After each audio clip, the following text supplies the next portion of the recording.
yoga, Kathak, Indian classical dance, all these things are theories, are classical theories, meaning they have a purpose. They have a spirituality aspect. They are also scientific.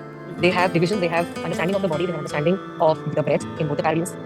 Yoga also has Nad Yoga, which is very similar to the music theory of Indian classical art forms. So there were a lot of interconnections, which I felt after reading, after studying about it, after enrolling myself in teaching training courses. I realized that these are the sutra hote hain. These are also things. This is much beyond asana and pranayama. There is a lot of multiple theories on how the different numerous gurus in throughout history have perceived yoga as. There is no one way of being in yoga, in meditative state. There are many different forms you can do it.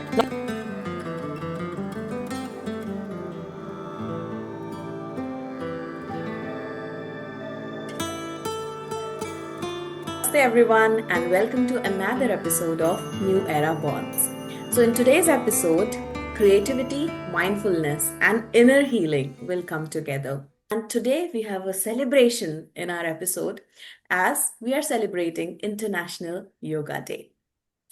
Our guest today is a beautiful soul who embodies grace, grounding and the power of movement.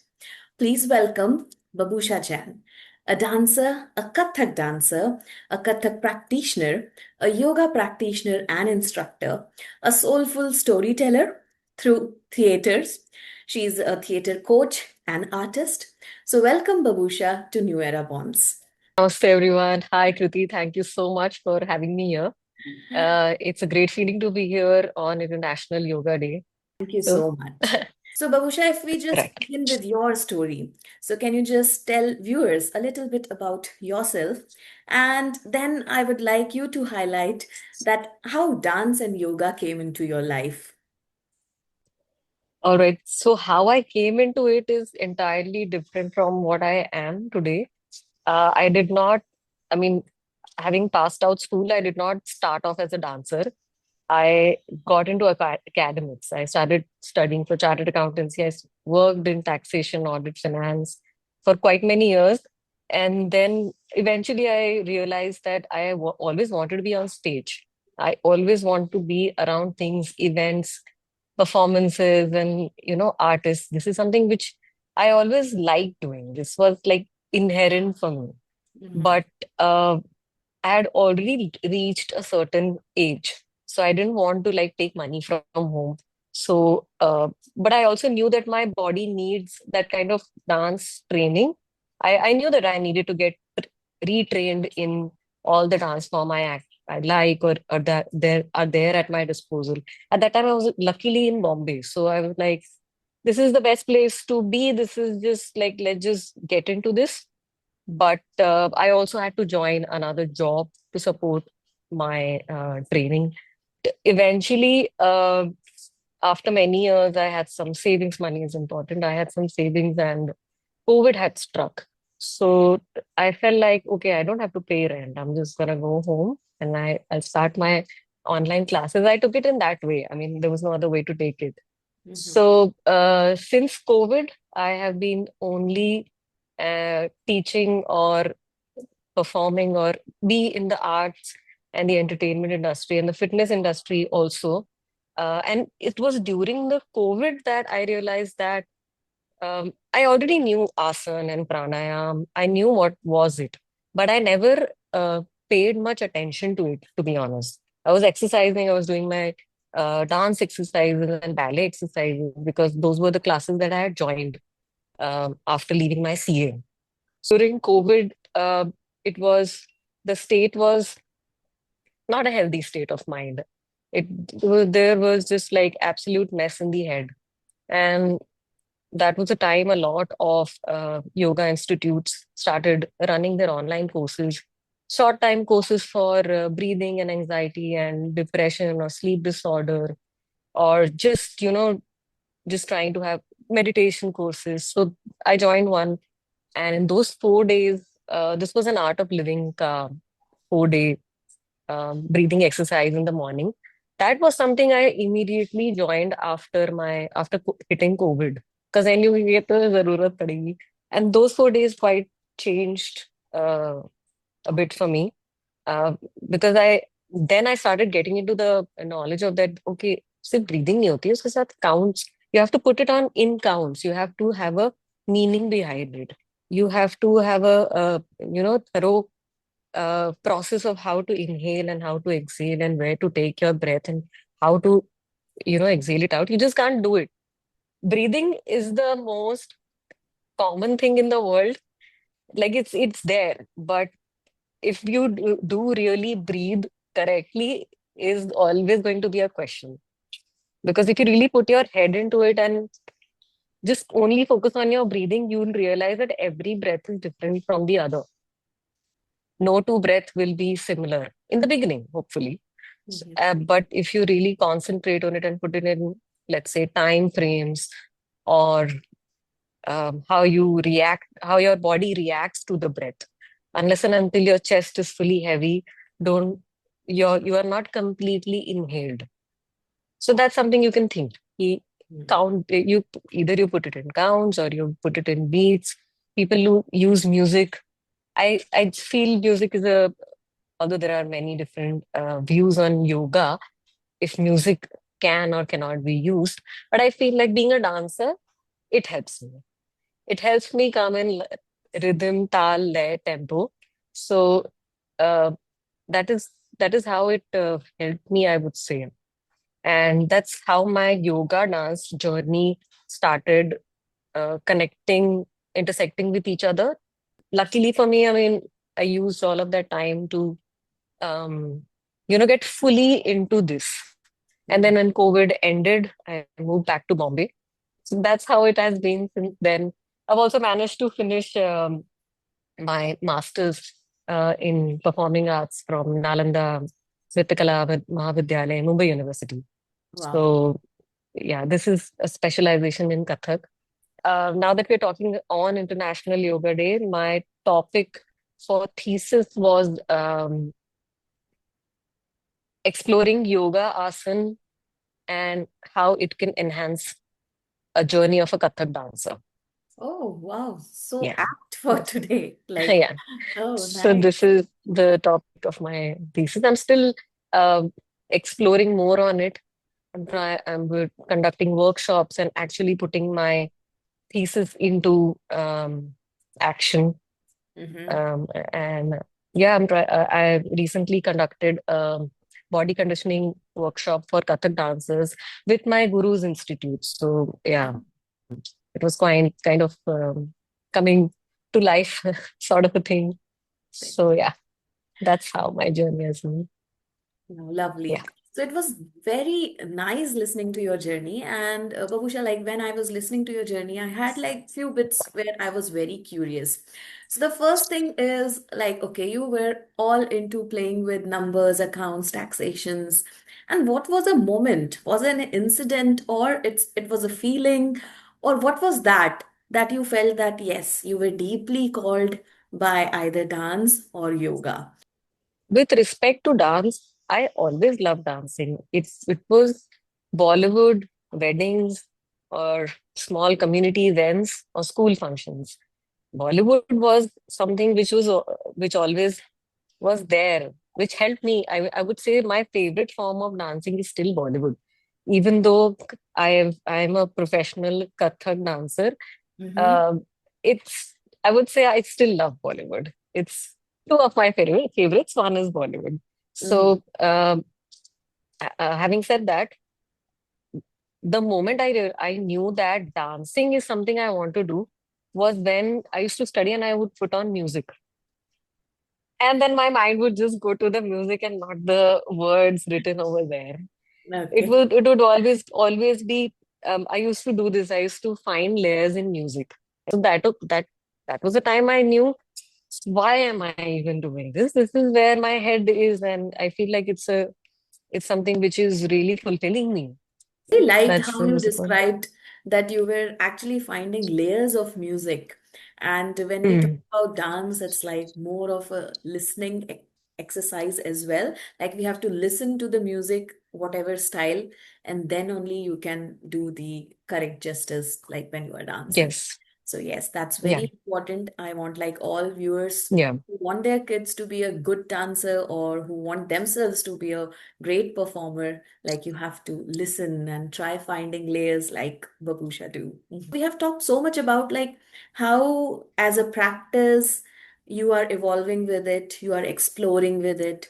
But after so long, like how it's changing your identity, how yoga and dance are becoming your identity, and what confidence you are gaining in your personality and way of life.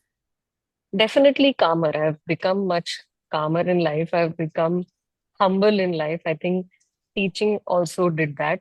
Um, kind of brought me back to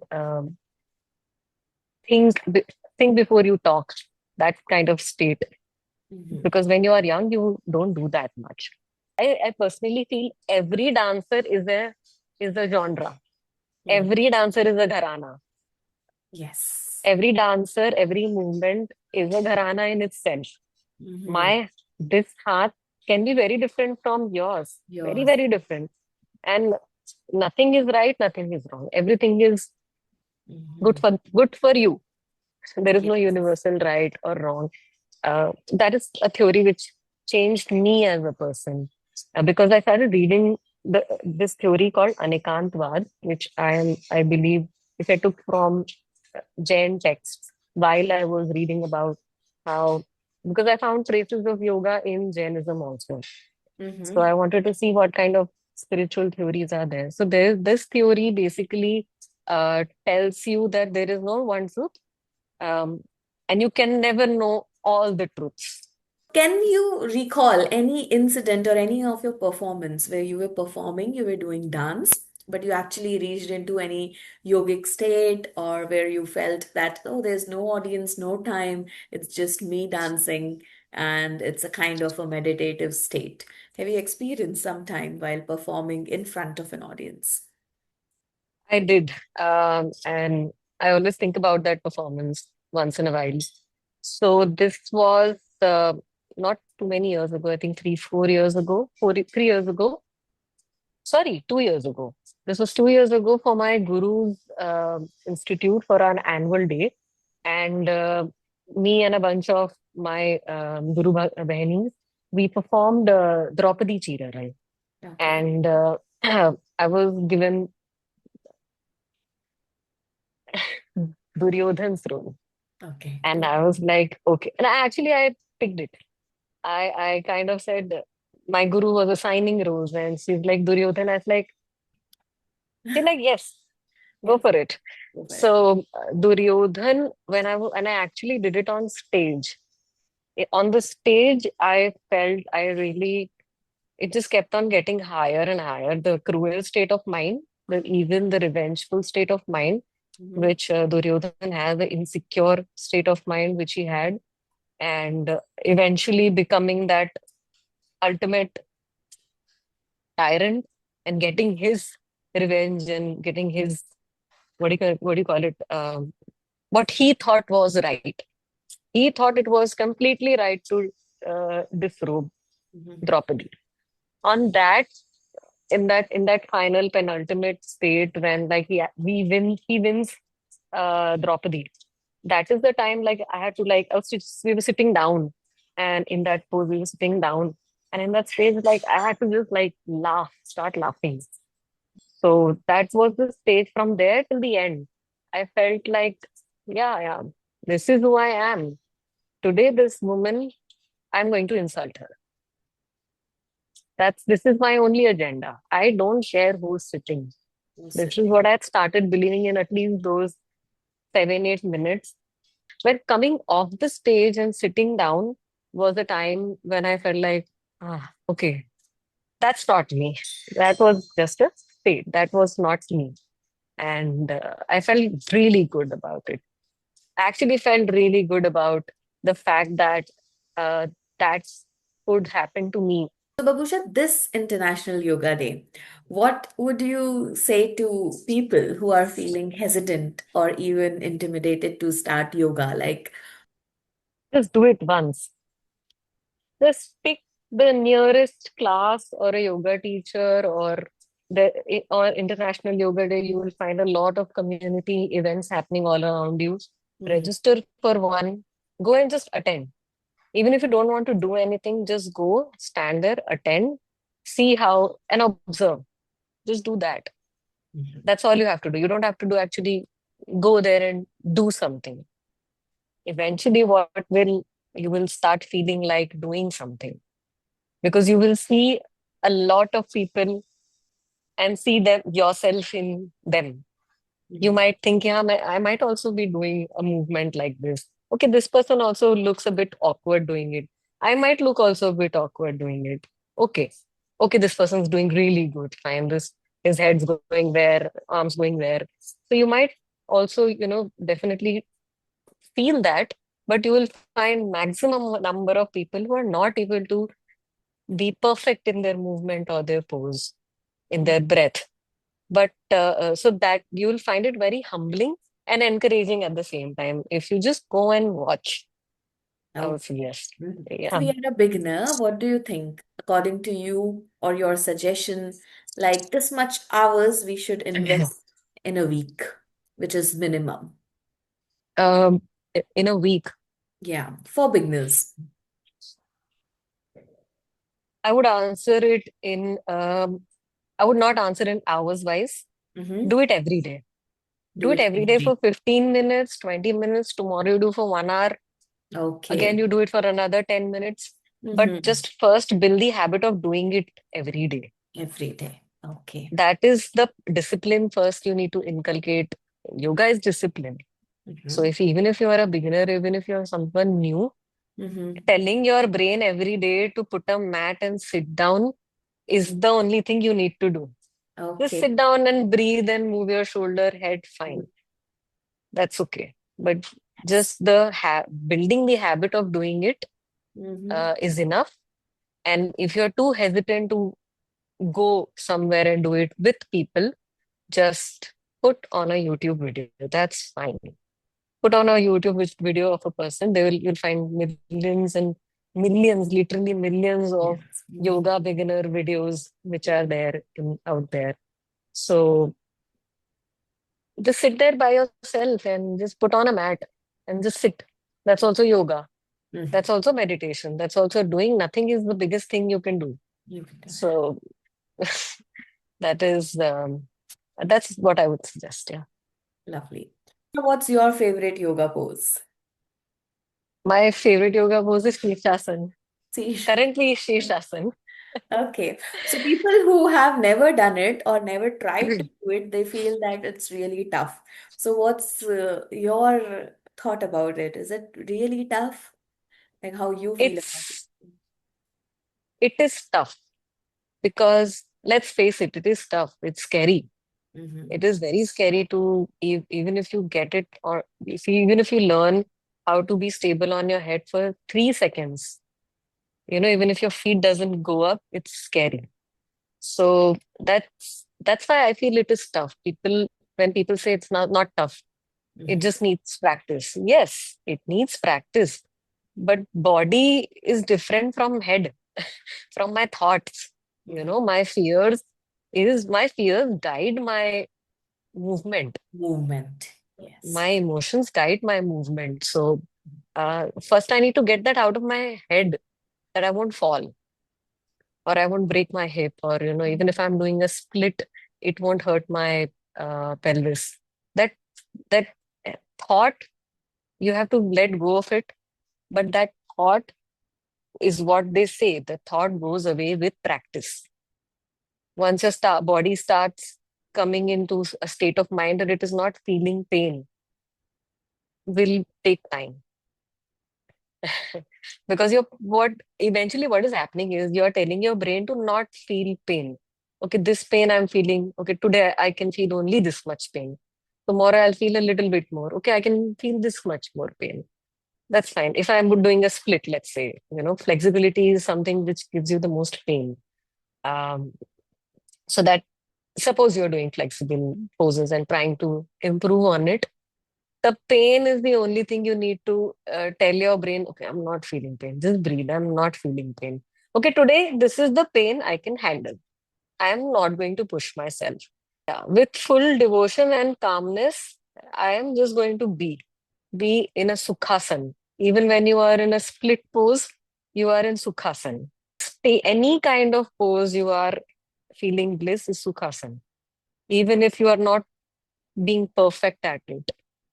So, but that comes when you let go of the fear. There are tricks to it. There are tricks to it, and there are preparation exercises for it. If you don't do this preparation exercises well, then you will not get that pose. You will not have that confidence to stay in that pose. So, any song which you feel like when you dance, it's a therapy for you. What's your favorite song? Chaiyya, chaiyya. Okay. So, how do you do Yeah, Kathak steps or a Kathak routine, or what you do in Chaiyya Chaiyya, or just freestyle, whatever you feel like? whatever I feel like. Mm-hmm. Whatever I feel like. Even if I want to just spread my arms wide open and just sing it. Mm-hmm. Just sing it like Shahrukh. Shahrukh. It's therapeutic. You don't Okay. have to actually do those steps where he's jumping and on his knees. Yeah. But whatever makes you move, if you want, if you're a Kathak dancer and if you feel like some movement will go in it, any song. I mean, for Mhm. me, Chaya Chaya to is something which has everything. It has a touch Okay. of spirituality also, fun also, heavy beats, slow beats, high pitch, low pitch, everything, and then boom, there is Yaar misale us. So that is also there. It starts with a very dun dun dun dun dun dun dun. Dun. So it has all kinds of variations and Patience. emotions which are there. Lovely. So when you wake up, you take your morning tea or coffee first, or your breath work and little yoga routine? What you do Um, first thing in the morning? I drink a glass of warmish water and I do my oil pulling. Um, I will not lie, I don't do yoga or breathing in the morning. If I Mm-hmm. have a class, I'll take a class in that itself, my yoga breathing will get covered. But if I don't have a class, Mm-hmm. I will sit down and work. Okay. I try to sit down and work on my computer. So yeah, that is something which I like doing. I want to read, write, or Mm-hmm. yeah, edit something in the morning. So yeah, personally that, or I would go for a swim. Mm-hmm. Yeah, swimming is the next best thing for me. Nice. So, Babusha, like after so many good insights, I would just like to end this with a question like, what do you feel? Be it dance, be it yoga, or both, how it helps in healing. Okay, your emotional healing or your fears, whatever you have experienced. When you are doing an asana routine Mm-hmm. or a routine which is a mix of asana, pranayam, meditation, in those few minutes, 20, 30 minutes or whatever, how much time, however time, in those few minutes, you are not thinking about, you try not to think about anything else. What you're doing is that you're completely there. In those moments, in those particular minutes, is where you are healing, where you are actually putting energies into your body through your breath and your movement, generating energy in your body or taking in from the environment and trying to regulate it. I feel that the chakra theory works. I feel that if the energy theory basically moving, breathing, or moving in an unusual way, not a normal movement way, unusual way, or feeling an unusual feeling brings you to a state of meditation, brings in all the energies into your body, literal energies like scientific energies, not vibes जो हम लोग आजकल सुनते हैं. The energies, the physical, it changes your physiological energy level. Every breath, every movement does that to you. Only thing is, if you do it with awareness, it will affect you more. So in those moments, you You have to feel, it is very important to know that you're healing right now. You have to come with a purpose. This is the moment, these are the few minutes for me. This is my healing thing. Whatever I do, however I do it, this is my process, my journey. You have to feel also, he, how do I say that? You need to be happy with yourself, that I want to be happy with who I am, you know.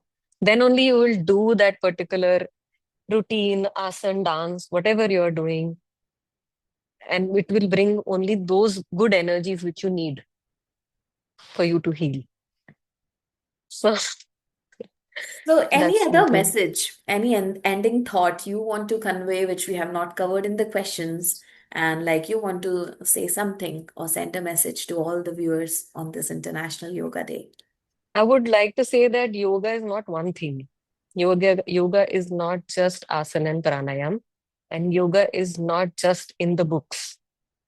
Yoga is not just in what people are telling you yoga is. Yoga is um, a way of life, but yoga is you, is your inherent state. Try to do it with utmost sincerity and awareness is possible. Be aware. Be very aware of your people or of your environment around you. That is the most wonderful thing you can be, and give to the people around you. You know, be empathetic. Empathy is something which I feel like the current state of the world is so dangerous right now, that the most smallest thing is empathy is what we lack, and being aware. Yeah. So yeah, that's something which we should try to do this yoga day. Mhm. Perfect. So it's a very small thing, but we ignore a lot, like being aware, just being aware of your feelings, your surroundings, where you are, where you are not, where you want to be. So thank you, Babusha. Thank you so much for being with us today. Your voice, your stories, and your gentle wisdom is exactly what we needed in today's Yoga Day celebration. So, to all our listeners, remember that your body holds your stories. So, whether you move or you are still, you breathe or sway, as said by Babusha, it's all welcome. So, just start doing it, start practicing it daily 2 minutes, 5 minutes, 10 minutes, 20 minutes, whatever you can, and just feel and embrace yoga. So, until next time, stay rooted, stay rising, and whoever has not subscribed our channel, please subscribe. And if you like this episode, please share with your friends. Thank you so much. Thank you, Babusha, Thank you. for coming. Thank you so much, Kriti, for having me.